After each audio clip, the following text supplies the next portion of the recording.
Hello, friends, and welcome into the TexAgs Rewind presented by Specs. And Specs wants you to know if you're looking to step up your cocktail game, get insider information on seasonal releases, or order online for same-day delivery, just go to specsonline.com because the fun starts here in the Rollo Insurance Studio. The Fan Show guys and Luke Evangelist with me at the Angry Elephant News and Social Center. Favorite part of the show? Fan Show. Sorry, we're just that good. I mean, I think the Heisman Watch, sponsored by Shirtless Law with Olin, was really, really good. I agree with that. Roy May? I didn't catch the show because I've been at a conference, so I'm going to have to say the Fan Show is the only part of the show I caught. Fan Show? That's Fan it. Show You know as what? well. You know what my favorite part was? The prize picks. Very specifically. Okay. There you go. Prize Picks? Yep. And you didn't have an out? What'd you say? Prize Picks and Prize the Fan Picks. Show. Nick, I don't know what's on the Rewind. Maybe you can tell me? Yeah, Stephen McGee, our QB1's on the show, of course. Ryan Swope joined in studio as well. Aaron Torres of Fox Sports Radio, and of course, the Fan Show. You guys got selected for the first Well, time. and I'll be honest, I don't have to listen Thank to you, it to know Nick. that We McGee appreciate was a that. great segment, I'm sure. He was great. Check it out. Well, I know how it's not going to be. Yeah, nobody's going to be sick. No, That's all. yeah. And There there's- should be people at the there's gonna be games. at games, yeah. We're not going to protest, thank God. What else? Dan we got? Mullen's going to be bitching about people making noise at games. Exactly. Well, fortunately at UNLV, you don't have to worry about that. Let's see. Offensive line, right? Thank you. Yes. Yeah. Yes, that's definitely I think that would be the hope. Very experienced offensive line Very. in their second year under a offensive line coach. I don't even remember who was our running back in 2020. In 2020, we Isaiah had Spiller. Isaiah Spiller. And, Oh, and gosh, Devon yeah. And A. Devon A. Oh my God. Well, there's another similarity. Yeah. Yeah, good running backs. Really good running backs. Mobile quarterback. A freshman Devon looking like an MVP, right? And our Yeah, go-to should've wide played receiver more. that year was Nice Smith. Ooh, one of my favorites of all time. Yeah. Love that dude. He's a dog. I think offensively you can make a lot. ton of comparisons. A lot of similarities. Yeah. Okay. A returning quarterback, obviously. What that team had that this team has to prove it has is a highly productive tight end. Yeah, I would agree with that. Now, granted, there's some good horses in that stall. Yeah. But I don't think there's anybody as good as Weidemeyer yet. Yeah. Weidemeyer, and I butcher his name, was especially impressive to me as a young guy. Mhm. And then I think he kind of got a little stiffer Mhm. and not as productive later in his career. But I'm cautiously optimistic about tight ends. I think it is a show me group. You have some good veteran guys. What's the kid from Texas that transferred in '84? Yeah, Mari Niblack. Mari Niblack. And then you've got the young guy, Nagodi, or what's his name? Keody Armstrong. Coyote. Keone.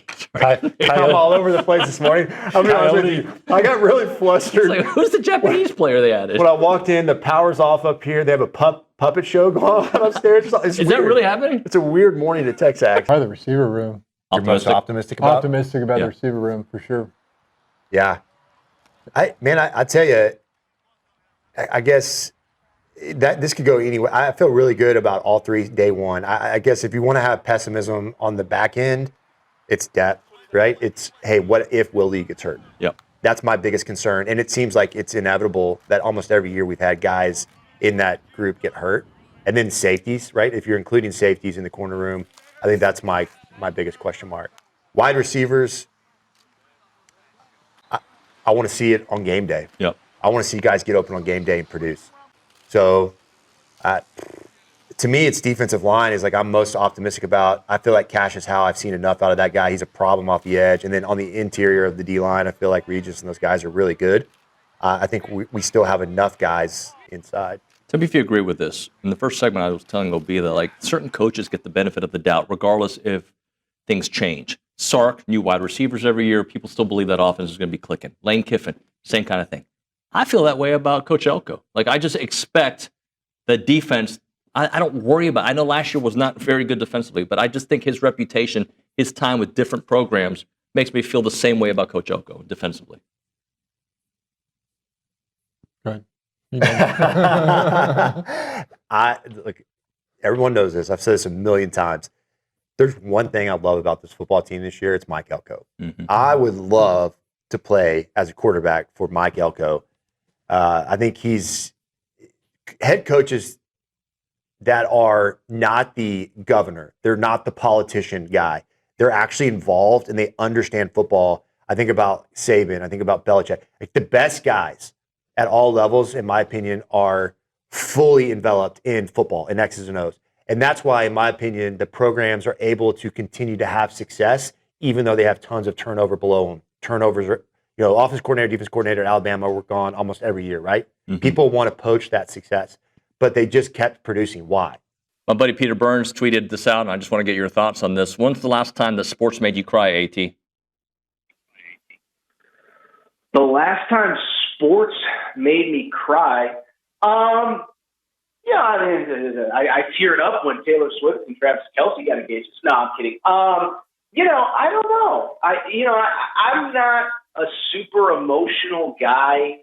I will say the closest I think I ever came to crying from my team losing was when I was at UConn in 2006. UConn lost. UConn was the number one team in the country, number one seed in the NCAA tournament. They lost to George Mason in the Elite Eight.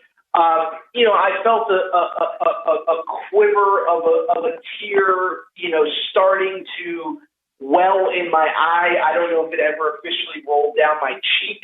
So, I'm just not a big crier. So, bad person to ask. I don't know if you have a good one off the top of your head that you I got two. Share with the audience.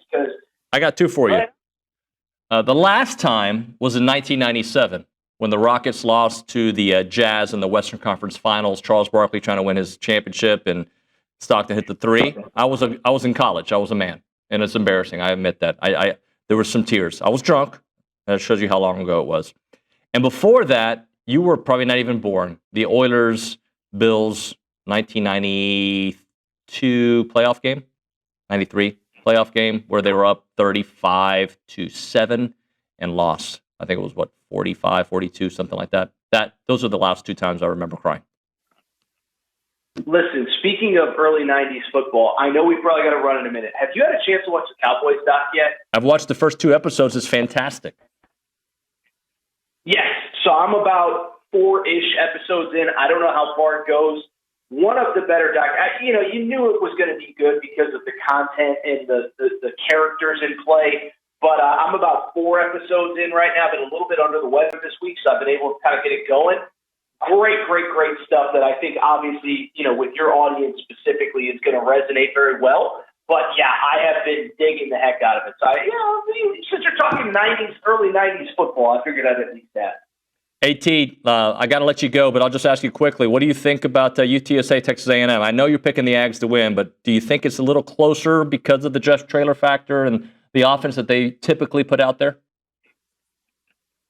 I think it could be. I think you just have to set the tone for what is going to be the next few weeks. Run the crap out of the football, shove it down people's throat, let everybody know that you're a bully. I know you got another game before it really ramps up with Notre Dame and Auburn in the coming weeks.